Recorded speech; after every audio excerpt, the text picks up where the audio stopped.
So hello students, welcome back to the channel. आज हम लोग बेटा वेरियस एल्गी, हमारे पास जो रेड एल्गी है, ब्राउन एल्गी है या ग्रीन एल्गी है, इसके बीच में क्या वेरियस डिफरेंसेस है एज़ पर एनसीईआरटी, उसको फटाफट रिकॉल करने का ट्राई करेंगे। चलिए ज़्यादा टाइम ना वेस्ट करते हुए मैं डायरेक्टली टॉपिक के ऊपर आऊँगा। यहाँ लिख रखा है बेटा आपके पास सबसे पहले क्लोरोफाइसी। क्लोरोफाइसी का दूसरा नाम ग्रीन एल्गी, फियोफाइसी दूसरा नाम ब्राउन एल्गी, रोडोफाइसी दूसरा नाम रेड एल्गी। क्लोरोफिल ए तीनों के अंदर कॉमन है।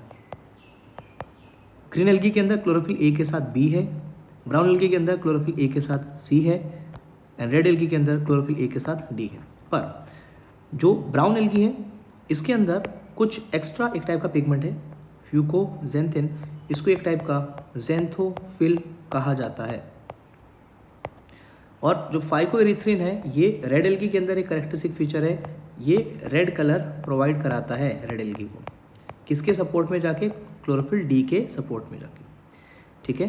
क्लोरोफाइसी के अंदर जो रिजर्व फूड मटेरियल होता है उसको स्टार्च या फिर पायरिनॉइडल स्टार्च बोला जाता है। ब्राउन एल्गी के अंदर लैमिनेरिन एंड मैनिटॉल है, रेड एल्गी के अंदर फ्लोरिडियन स्टार्च है। इंपॉर्टेंट सेल वॉल की अगर मैं बात करूं तो क्लोरोफाइसी की जो सेल वॉल होती है यहाँ सिर्फ सेल्यूलोज लिखा है, बट आप लोग जानते हो सेल्यूलोज के अलावा पैक्टिन भी प्रेजेंट होता है। एनसीईआरटी ने थियोरी में मेंशन किया है। यहाँ पे ग्रीन एल्गी में सेल वॉल के बाहर कोई भी वाटर होल्डिंग सब्सटेंस नहीं है, तो यहाँ पे there is no hydrocolloidal substance. Brown algae में एक हाइड्रोकोलोइडल सब्सटेंस है जो वाटर को होल्ड करेगा, जिसका नाम है एल्जिन। और ऐसा ही सेम हमारे पास रेड एल्गी में भी होता है। यहाँ मेंशन नहीं है बट आप याद रखेंगे कैरागिन बोला जाता है उसे। एनसीईआरटी ने थियोरी में मेंशन किया है। बट सेल वॉल अगर हम लोग बात करें रेड एल्गी की तो वहाँ से भी क्वेश्चन कई बार पूछा जाता है कि सेल्यूलोज है, पैक्टिन है, दैट्स ओके, बट एक्स्ट्रा क्या चीज़ यहाँ पे प्रेजेंट होती है बेटा, उसको बोलते हैं polysulphate asters. Very important, it is the characteristic feature of red algae only. अगर हम लोग फ्लैजेला की बात करें तो फ्लैजेला 2 से 8 हो सकते हैं, इक्वल साइज्ड होंगे और अपेक्स पे होंगे। फॉर एग्जांपल मैं एक स्पोर बना रहा हूँ या फिर मेल स्पोर बना रहा हूँ, मेल गैमेट हूँ, बना रहा हूँ 1 2 इस तरीके से, 2 भी हो सकते हैं, 3 4 5 6 7 7 8 पर ऑलमोस्ट इक्वल साइज़ के होंगे। ब्राउन एल्गी के अंदर 2 होंगे, मान लो 2 है तो ये मैं एक स्पोर बनाया, एक यहाँ पे एक यहाँ पे, एक छोटा एक बड़ा, राइट, तो 2 होंगे, लेटरल होंगे। और रेड एल्गी के अंदर तो होते ही नहीं है।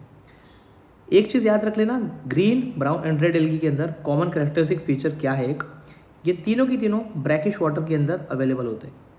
ब्रैकिश वाटर उस वाटर को बोला जाता है जो कि ना ही फ्रेश वाटर हो ना ही मेराइन हो, तो ये एक इंटरमीडिएट है, याद रख लेना। It is an intermediate between intermediate salt concentration होगी इसमें between fresh water and marine water. Marine water में सॉल्ट ज़्यादा होगा, फ्रेश वाटर में कम होगा, होता ही नहीं है। तो जो ब्रैकिश वाटर है उसमें फ्रेश वाटर से थोड़ा ज़्यादा सॉल्ट होगा, मेराइन वाटर से थोड़ा कम सॉल्ट होगा।